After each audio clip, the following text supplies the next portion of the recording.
What's up, everybody? This is Expo Recon. I'm Dwight. I'm Rad. And this is day one recap of the Canton Fair in Guangzhou, China.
So this was actually Rad's first venture into the Canton Fair, and so I wanted to highlight everything about his experience going in. I wanted to get his perspective.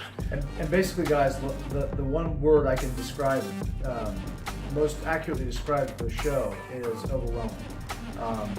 It's massive. I spent an hour just hopping from booth to booth, and I didn't even make it through one half of one of the wings of the show.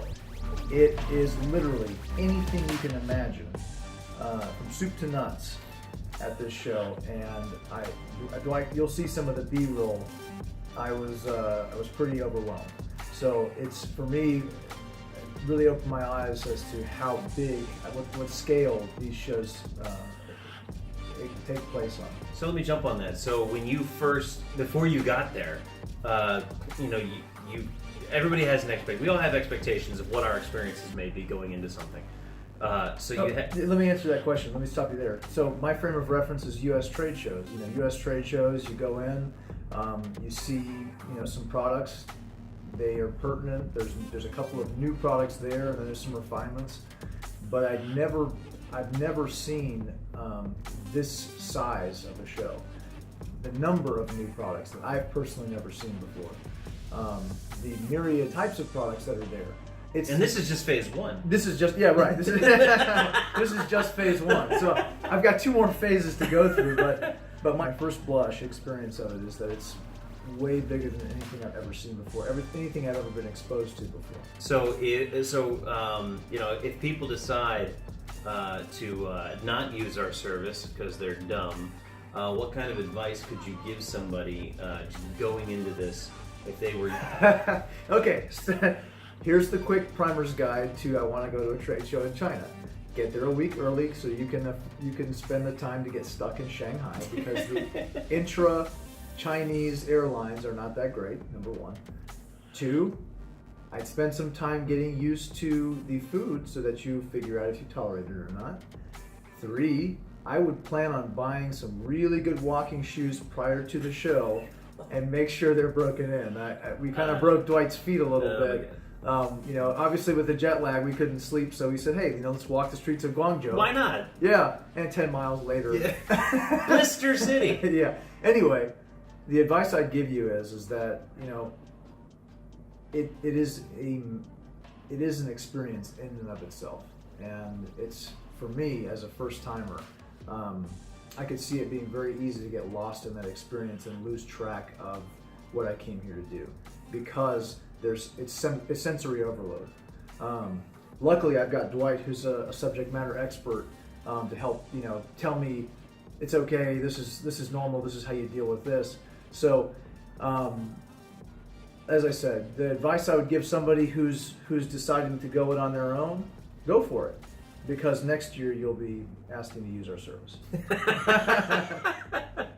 Yeah. So that's I was going to have a whole bunch of stupid questions, but instead I would rather talk about this amazing hotel. This is the lap of luxury that we're living in. So that's something. Yeah, big shout out to 7 Days in Guangzhou.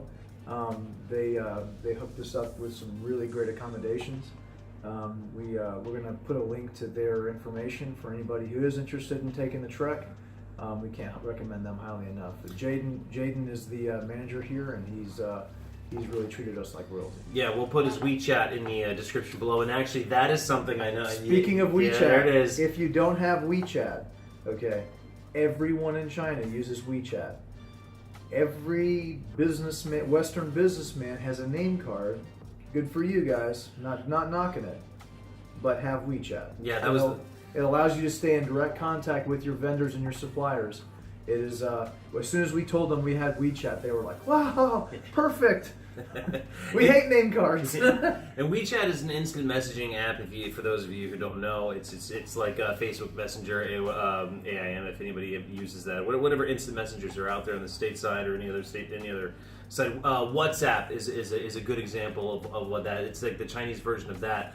But everybody in China uses WeChat because you get a little barcode with your account, and then if somebody wants to add somebody else, you just pull up the barcode, the other person scans it, and boom, all the data's there. They also use it for payments. You'll see a lot of people, a lot of vendors here will have a barcode.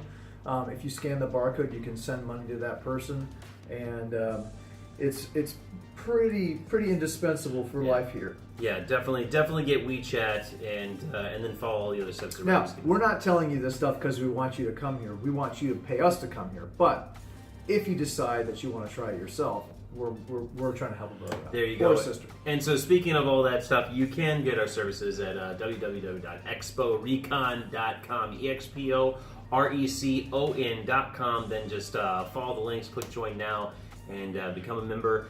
And otherwise, keep following Expo Recon, Facebook and YouTube and whatever the Twitters and whatever else we got for more updates. And tune in next time when we have another week recap.